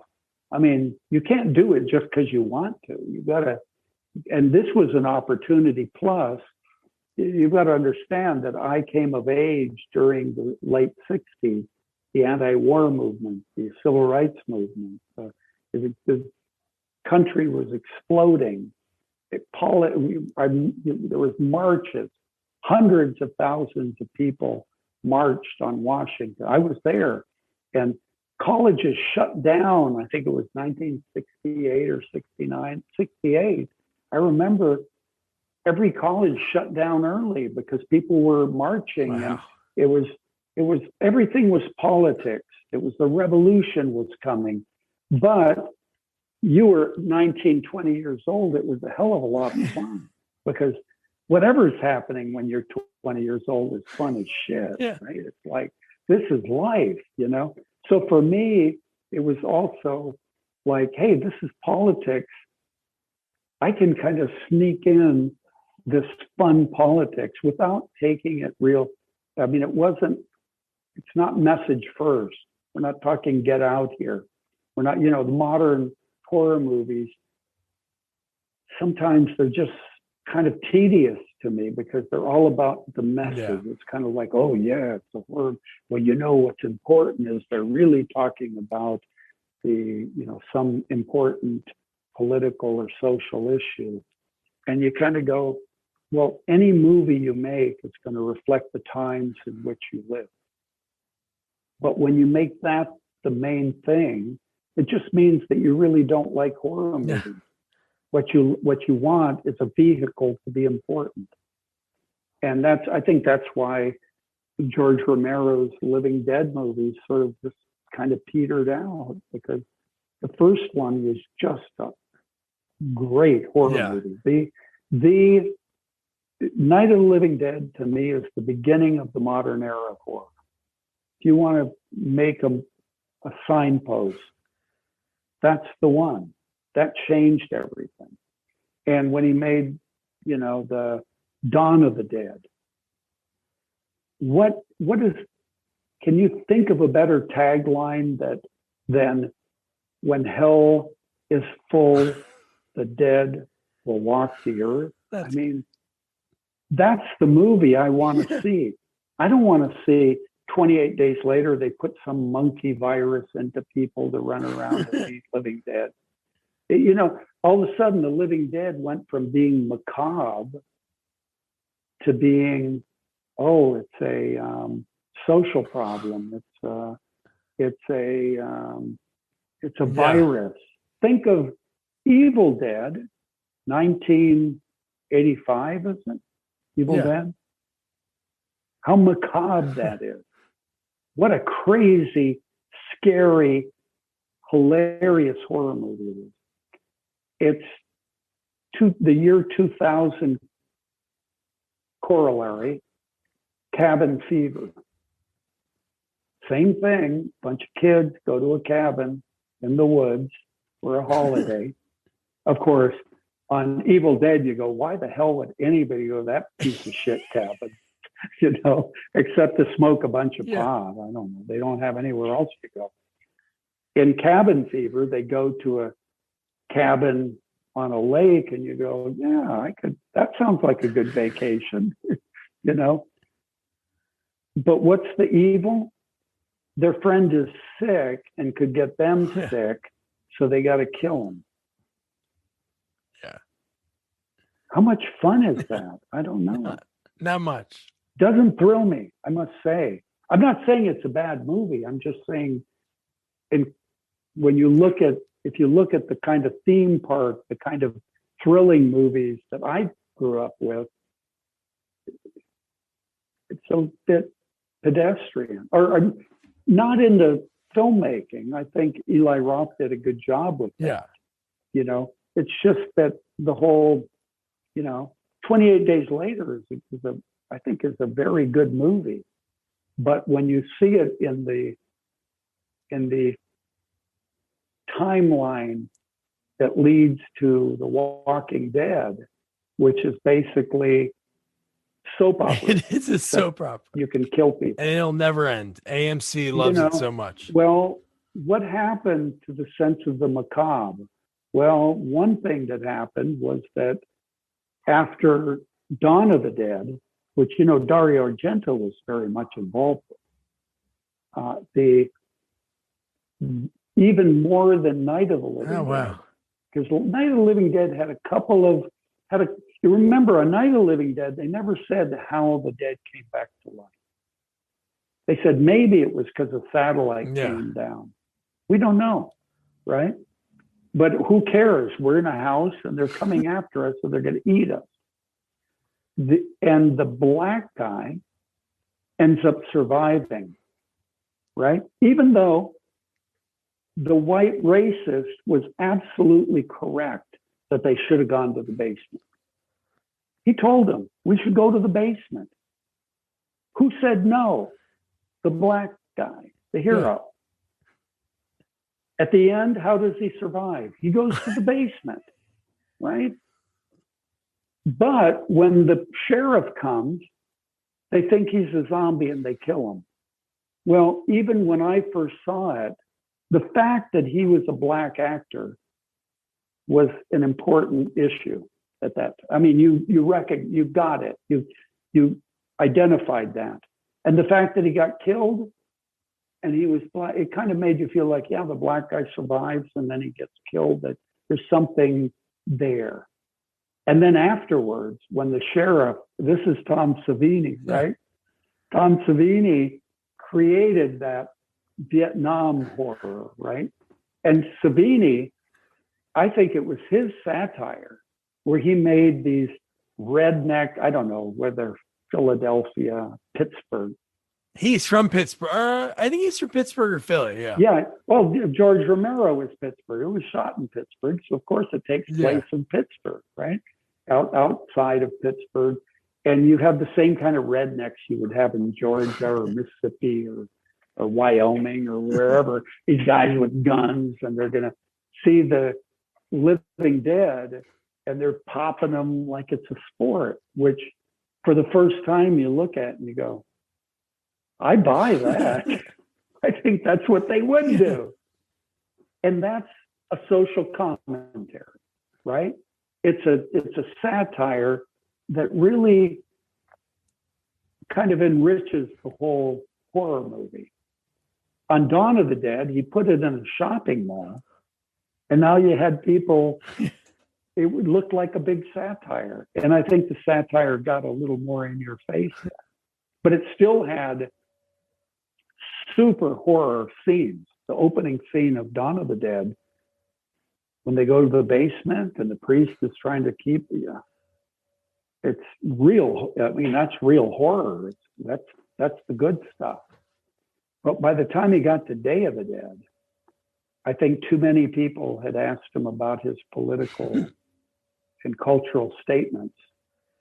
And, you know, it was like message first, except for the Tom Savini scene. Yeah. Where the head would get cut off and roll in front of the camera. I think that's Savini, you know? You can't, I don't think you can separate Savini from Dawn of the Dead and Day of the Dead. I mean, this guy had a great deal of influence in those movies.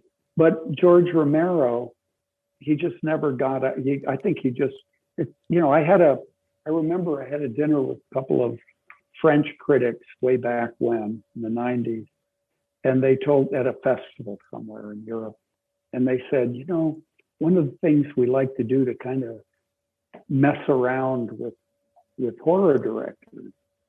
I said, what?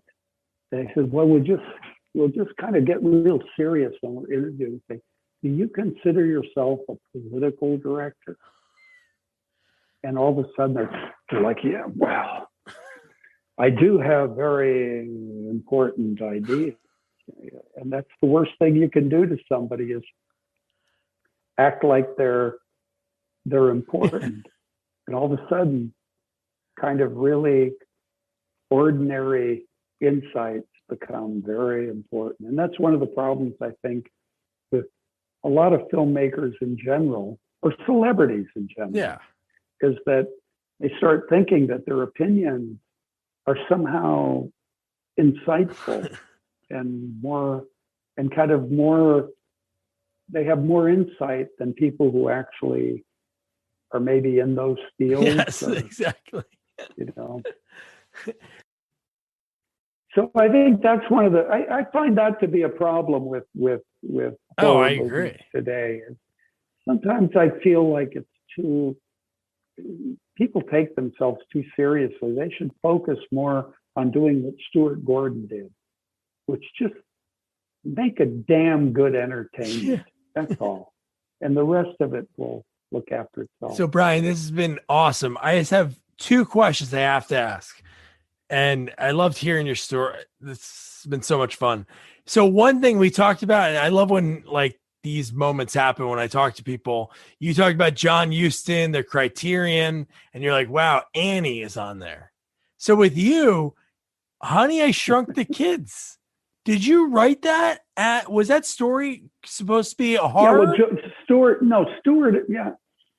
Stuart and I were having a barbecue in my backyard. And Stuart said, and we both had kids. We're both family guys. I got 4 kids. He's got 3 kids. All our kids were there. And he said, you know what? We should make a movie for our kids. Re-Animator, From Beyond. That's not for kids. Well, actually, just Re-Animator at that time. And I said I always had this, when I was a kid, I used to lie down in the grass with little figures, like little soldiers or something. And I used to imagine what an incredible landscape it was to see the grass, to be in the grass, to see the roots of the trees, see the insects. And I said, I think that would be a great kids movie, you know, to be real small and see this. And Stuart said, yeah, that's a good idea. The kids get shrunk by their dad, who's an inventor. And we kind of talked about it.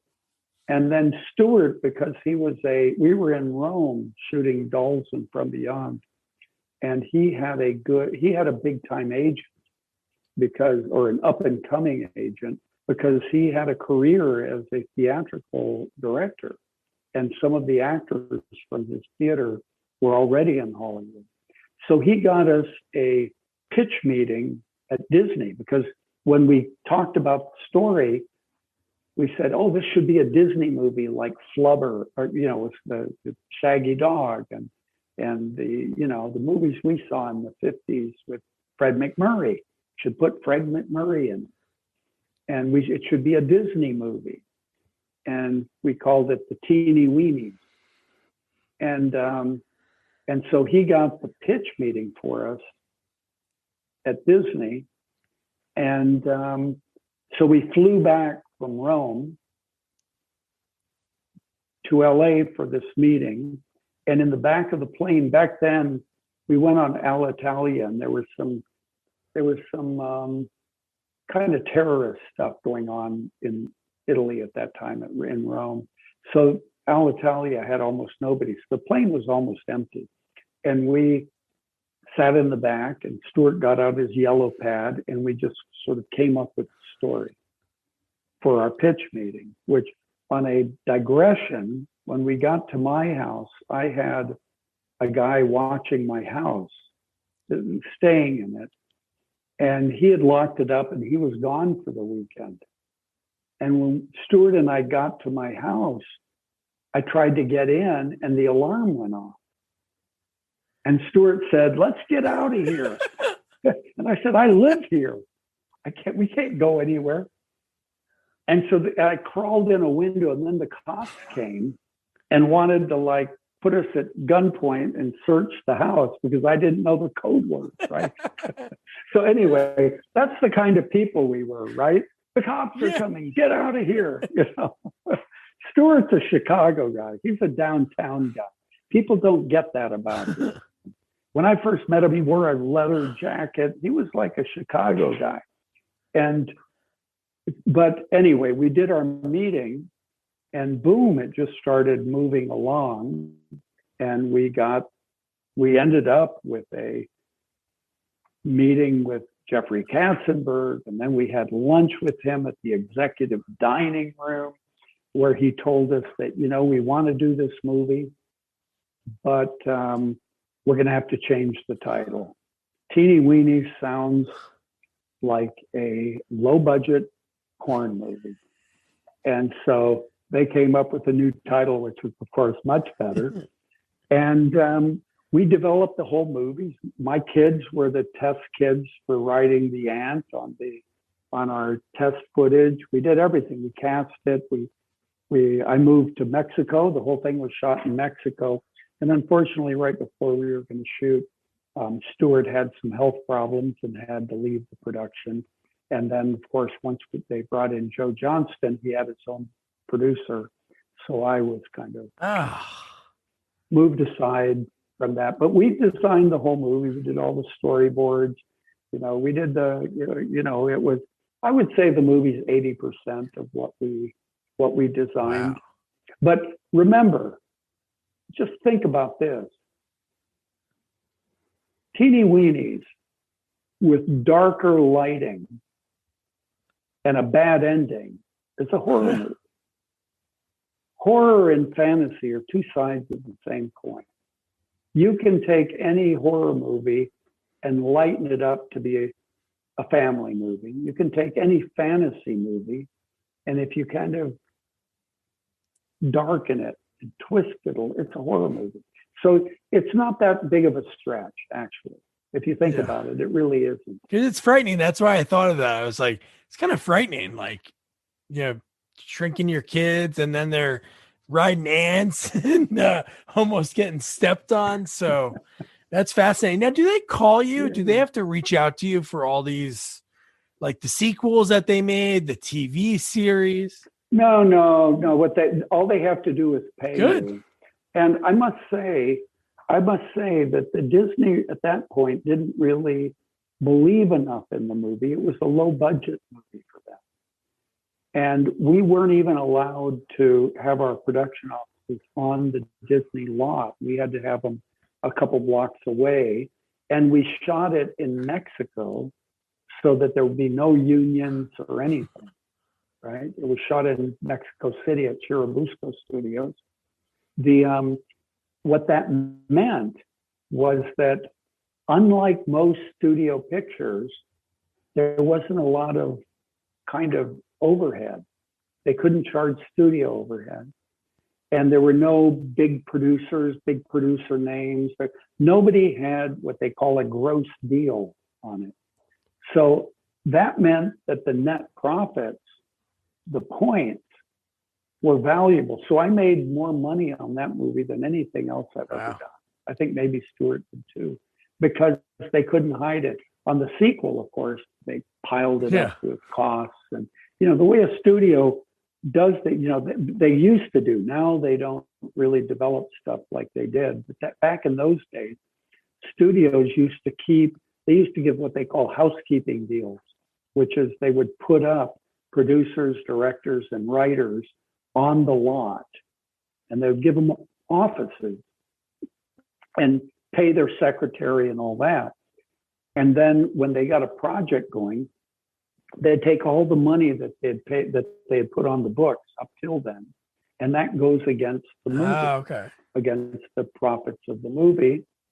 And also they would give people what they call gross points, like a star will get a percentage of the box office before it's even profit. So eventually you can't make a profit on a movie. There is no net.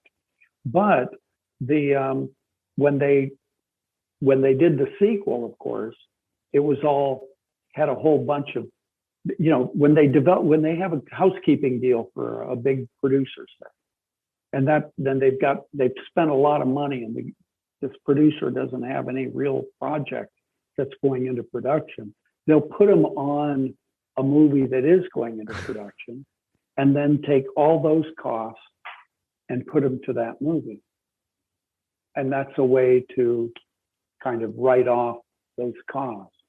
So the original Honey didn't have that. So there was actual real profit. And I must say that as much as disappointed as I am for me and Stewart, that he didn't end up directing the movie. I was co-producer and we were co-writers. But the idea, I remember when I saw the McDonald's cup glass with the kid riding the bee on it, and I went, that was my idea. That was my idea. And you go, wow, that's crazy to think that someone like me could have an idea that ends up at McDonald's cup. And that's I think we all want that. We all want to think that some stupid idea we have kind of makes it into the zeitgeist, into the culture. We kind of want to have make a ripple somewhere, right? So of course, that's why it's fun to see these old movies that someone like you still wants to talk about, because you go, wow, somebody still is watching. Yeah. Really? Yep. Why? Who can, why would they? Brian, this has been awesome. Thank you for spending over 2 hours with me. I really appreciate it, man. It was fun anytime. Isn't it amazing how full circle some of the interviews that I've done have come, or any interviews that you listen to? I'll be selfish and just think that I'm the only person that you listen to. But the fact that we were talking about John Huston and his IMDb and his filmography and the Criterion that was Brian was watching, and he goes, wow, Annie, how did he do Annie? And then end of the interview, how did you do that? How did you do Honey, I Shrunk the Kids? It is a scary concept. You get shrunk. There's ants, there's worms, there's everything in the lawn that can eat you. Oh, I get it. But just think about everything else on his IMDb. Special effects in your face, deep rooted, some love stories, Bride of Re-Animator. is a love story, an odd love story, a love triangle story. Maybe there's 4 people involved in that. I don't know. But yeah, thank you, Brian. Again, anything we talked about in the interview is in the episode notes. And your homework is to watch Bride of Re-Animator. It's free on Tubi, which if you don't have Tubi, get on it. It's free. You watch it in your browser. There's an app for your phone, app for your TV. They have so many classics on there, and they have this one. So that's your homework, to watch that. And don't forget to review, rate, share our podcast. Follow us on all social media at Sequels Only. And don't forget to check out our website, sequelsonly.com. Good night.